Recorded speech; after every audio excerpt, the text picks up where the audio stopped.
एगा काय O by Sipat वाले बीरबल यादव के हॉस्पिटल कौन हरेगा?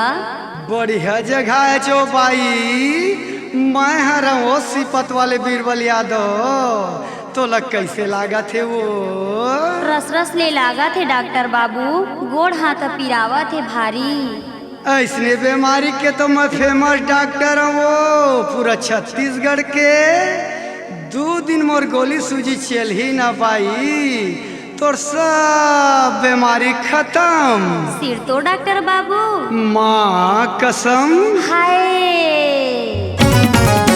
रस रस ले लागा थे मोरा गा, गोड़ हाथ पिरावा थे भारी। रस रस ले लागा थे मोरा गा, गोड़ हाथ पिरावा थे भारी। उठे के मन नहीं लगे डॉक्टर बाबू, सुस्ती लगत है भारी। उठे के मन नहीं लगे डॉक्टर बाबू, सुस्ती लगत है भारी। सबो बीमारी दूर होही वो गौरी सूजी पर ही मोर। सबो बीमारी दूर होही वो गौरी सूजी पर ही मोर। नींद भर सुतबे तहाँ वो गौरी पीरा भागी तोर। नींद भर सुतबे तहाँ वो गौरी पीरा भागी तोर।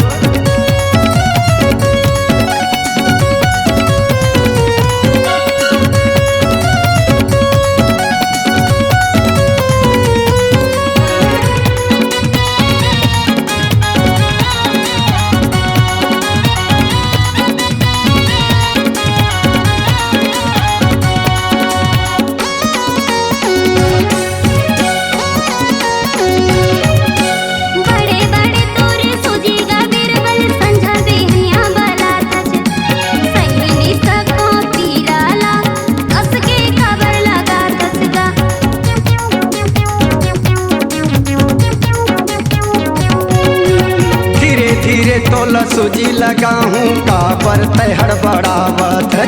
मोर सूजी तोला असर बताही का पर तय घबरावत है।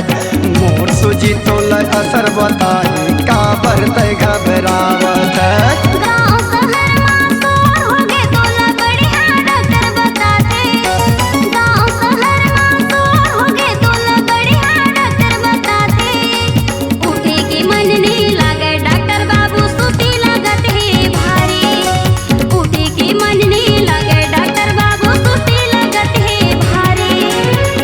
बीमारी दूर होही वो गौरी सूजी पर ही मोर। सबो बीमारी दूर होही वो गौरी सूजी पर ही मोर। नींद भर सुतबे तहाँ वो गौरी पीरा भागी तोर। नींद भर सुतबे तहाँ वो गौरी पीरा भागी तोर।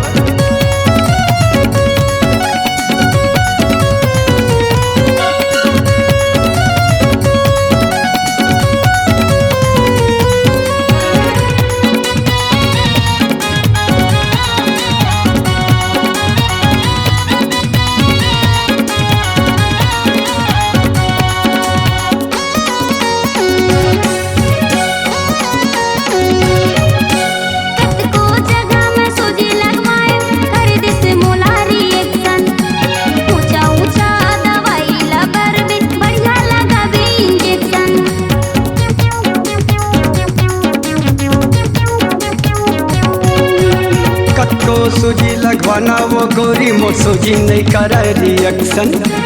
ऊंचा ऊंचा दवाई लभर हूँ बढ़िया लगा हूँ इंजेक्शन।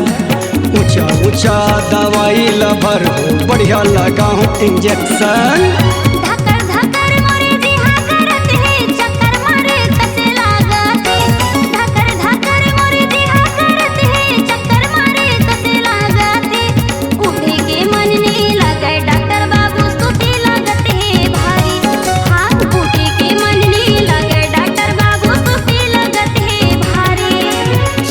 बीमारी दूर होही वो गौरी सूजी पर ही मोर।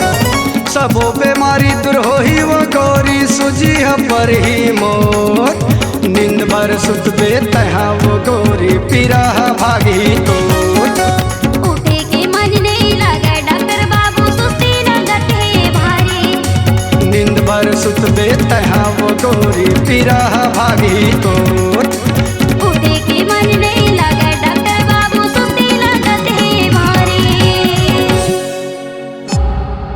C-Log Digital Recording Studio, Cordoba. Contact number 99071192115.